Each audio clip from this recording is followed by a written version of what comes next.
we are telling you about a new, insightful book for business-minded people. It's called Seeing Around Corners. It describes what the author calls inflection points, how to spot them, and how it could benefit your workplace. We are joined live by author, speaker, and professor Rita McGrath. She's going to tell us all about it. Rita, welcome to the show. Oh, thank you for having me. So I know you have a rich background in academia. You write a lot about this there, but now you're bringing it to the people, business-minded people out there. Give us a summary of what this book's all about.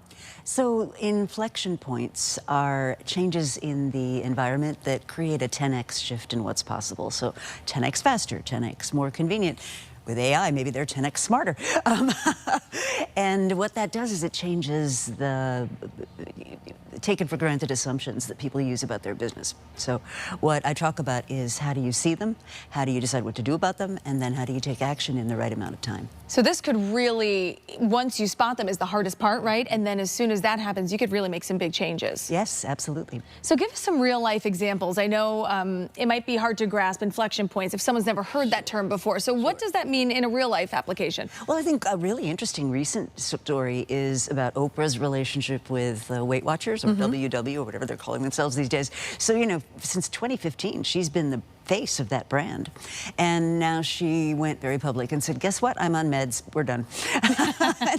You know, you just think of that, like, for decades now. People have been doing the, you know, eat less, move more, that kind of thing. And now what we're learning is a whole new physiology of how weight is controlled and regulated by the body. And so that's going to change the whole field of obesity forever.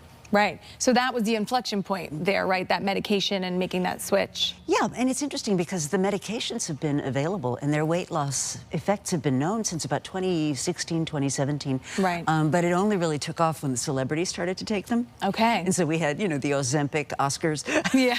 That kind of thing, right? That's so funny. I know now it's in the mainstream. Right. So without giving too much away, but I know you give people some tools to navigate, maybe spot their own inflection points. What are some of these tools? So the first thing to know is that what you're looking for are leading indicators, which are the insight that you can see something coming before it actually happens. So a great example of this would have been back in the 90s. People realized that computer systems all over the world had been programmed with only 2 digits for the year. And so come the year 2000, computers were going to go, oh, it's 1900, that's cool.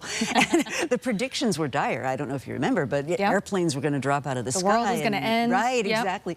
And so the big moment comes, the year 2000, what happened? Nothing happened. Why did nothing happen, though? We took it seriously.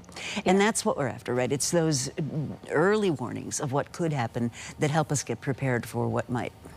Now, you have this phrase that you use, snow melts from the edges. How does this apply here? Well, it comes from Andy Grove, the former CEO of Intel. And he said, if you want to know where spring is making itself felt, you must travel to the periphery, because that's where the snow is most exposed.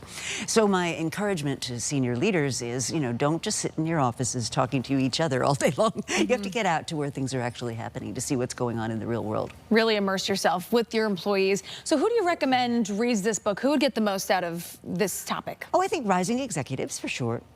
People who are just concerned about their company's future and their own future. There's actually a chapter dedicated to inflection points in your own life and how you can take advantage of them. And interestingly, sometimes things that seem at first like a setback or a sideways can actually be the impetus that gets you to do something dramatically different and better in your life. And that's an encouraging note to end on. But before we go, I do want to mention you're writing another book already. This one's out in stores now, but tell us about what you're working on. It's what I call the permissionless organization. And the idea is that if you can create a structure where technology can substitute for what a lot of managers used to do, you know, walking around with clipboards and assigning tasks, if you can create those kinds of structures, you can push decision rights close to the edges. And that will solve a lot of organizational hierarchy problems. Well, we will certainly keep our eye out for that. But in the meantime, tell our viewers where we can find your book right now. Any place books are sold. Wonderful. Rita McGrath, thank you for the great information. RitaMcGrath.com as well. They can find your book there. All right. Now